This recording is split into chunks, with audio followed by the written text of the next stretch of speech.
El otro día subí un video hablando sobre las etapas del proceso de contratación en software, en mi caso particular como frontend, luego de haber pasado por varios procesos, pero quedaron muchas preguntas en el aire, así que en este video te voy a dar más detalles de qué es lo que pasa en cada etapa para que puedas tener una mejor visión y prepararte para ellas. La entrevista con recursos humanos es la primera etapa. En esta entrevista lo que suele pasar es que el área de contratación de las empresas quiere saber sobre tu perfil, sobre las posiciones que has estado ejerciendo en el pasado, cuál es tu situación actual, en qué trabajas, de repente si el stack que manejas es el que están buscando, y te pueden hacer preguntas como por ejemplo cómo lidiaste con ciertas situaciones, ya sean de repente de estrés, de repente problemas en un equipo. Puede que también incluyan el tema del salario, que es algo muy importante, y sobre esto te pueden preguntar cuánto estás percibiendo en este momento, cuánto te gustaría percibir, más que todo para saber si es que estás dentro del rango. Lo normal es que las empresas manejen un rango de acuerdo a la posición que están buscando. Y no solo eso, también depende del seniority que tú demuestres a lo largo del proceso. El siguiente paso es la entrevista técnica. Y aquí pueden pasar dos cosas. Puede ser una sola entrevista o pueden ser varias. Esto depende totalmente de la empresa y cómo sea su proceso. Según mi experiencia, he tenido procesos de una entrevista y de dos o más. Te voy a contar ambas. Cuando es solo una entrevista técnica, normalmente te entrevista o el tech lead o el especialista de la posición en la que tú vas a entrar. En mi caso, por ejemplo, era un frontend senior y te hace preguntas desde lo más básico hasta preguntas ya más complejas. Junto a las preguntas, también puede que te den un challenge, que puede ser de dos tipos. Puede ser un link a un Code Sandbox, donde tú vas a compartir tu pantalla y a desarrollar el ejercicio en vivo junto al entrevistador. Si es que este es el caso, te recomiendo que no te pongas nervioso o nerviosa. En realidad puedes googlear, puedes hacerle preguntas al entrevistador. Este proceso parece ser un poco más difícil, pero no lo es. Porque lo que quieren los entrevistadores en este punto es saber cómo te desenvuelves, cómo trabajas. Por ejemplo, no recuerdas cómo ordenar un array o cómo hacer cierta operación. Quieren ver cómo googleas, si preguntas a alguien de más experiencia. Entonces, siente que en este espacio tienes la libertad de preguntar y de pedir apoyo si es que te quedas bloqueado o estancado. Porque, como te digo, lo que quieren los entrevistadores es saber cómo te desenvuelves. Así que no es presión, no lo hagas simplemente pensando que alguien te está mirando, sino siéntete acompañado o acompañada para que puedas hacer las consultas que tú necesites, en el caso de estar necesario, a esta persona.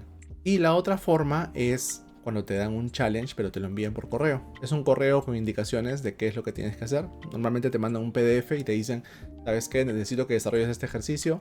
Estas son las pautas, estos son los objetivos y te dan puntos extras si es que agregas más funcionalidades. Normalmente te dan 2 a 3 días, esto depende totalmente de las empresas, pero cuando ya terminas de desarrollar el ejercicio, envías el enlace a tu repositorio en GitHub y yo te recomiendo que tengas un archivo README donde les expliques cómo levantar el proyecto y qué scripts necesitan correr para que no tengan problemas.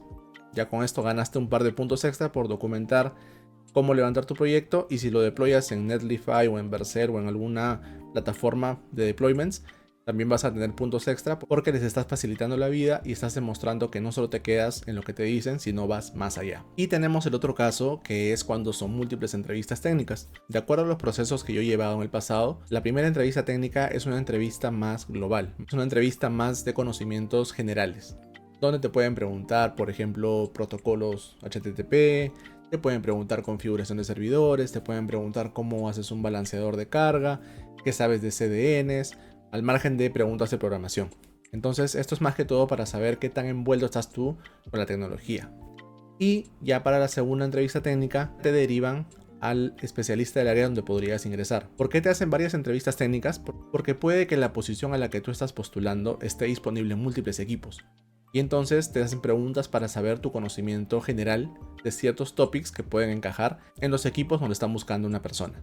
Es por eso que hacen múltiples entrevistas. Y ya la segunda entrevista es más enfocada en tus habilidades técnicas de la posición. En mi caso, como front, ya te pueden preguntar cosas de JavaScript, de CSS, HTML, de performance, de SEO, de optimización. Entonces esto ya es más de acuerdo al rol al que tú estás postulando. Luego de la entrevista técnica o de las entrevistas técnicas, el proceso normal es que ya te den los resultados. Esto suele pasar en empresas como Software Factories, por ejemplo, pero hay cierto tipo de empresas que te hacen una entrevista extra, y es la entrevista de cultura. Esto suele pasar más que todo en startups que tienen cierta cultura para trabajar, para sus empleados, etc. Entonces en esta entrevista de cultura ya son topics más relacionados a tu comportamiento humano. te preguntan más tu forma de trabajar, qué es lo que prefieres, te pueden hacer preguntas tipo capciosas de qué pasaría si pasara esto, cómo actuarías si estuvieras en esta situación. Entonces ya es una entrevista un poco más personal. Ya luego de haber pasado por todo este proceso, estamos a un paso de saber la respuesta final, la cual siempre va a ser positiva. ¿Por qué no digo que es negativa? Porque si te pones a pensar, ya pasaste un proceso de postulación, ya sabes cómo es, ya ganaste experiencia. En este proceso, por más que no quedes seleccionado o seleccionada, aprendiste cosas nuevas, conociste personas nuevas y has podido darte cuenta de si necesitas mejorar ciertos aspectos o repasar algunos temas para seguir mejorando tu nivel. Entonces es positivo siempre. Cuando la empresa ya tiene los resultados de todo el proceso de postulación, normalmente te van a setear una meeting, que es generalmente con la persona de recursos humanos quien te contactó al inicio. En esta meeting ya te cuentan cómo te fue, deberías recibir también un poco de feedback y si es que la respuesta es que van a contar contigo, te hacen una propuesta laboral. Y en esta propuesta laboral ya te dan los lineamientos, la posición, te dan el seniority que has demostrado de acuerdo al proceso de entrevistas y la propuesta salarial también. Ya en este punto tú puedes negociar, si te parece todo correcto, puedes decir ok, voy a firmar un contrato con ustedes y ya te dan las condiciones finales, que es más que todo el contrato. Y el otro caso es de que no cuenten contigo, donde también te van a dar feedback y puede como no puede que te digan las razones del por qué. Normalmente puede ser porque hubo un candidato o candidata con mejores condiciones, pero yo creo que al final todos sabemos cómo hacemos nuestros procesos de entrevista y sabemos en qué fallamos y en qué podemos mejorar. Y estas son todas las etapas a un proceso de entrevista en tecnología. Espero que esto te haya aclarado dudas y si es que quedó algo pendiente que no lo dije en este video, por favor ponlo en los comentarios que con gusto los voy a leer y a responder todos. Si te gusta este tipo de contenidos, por favor dale like, suscríbete y nos vemos en un próximo video.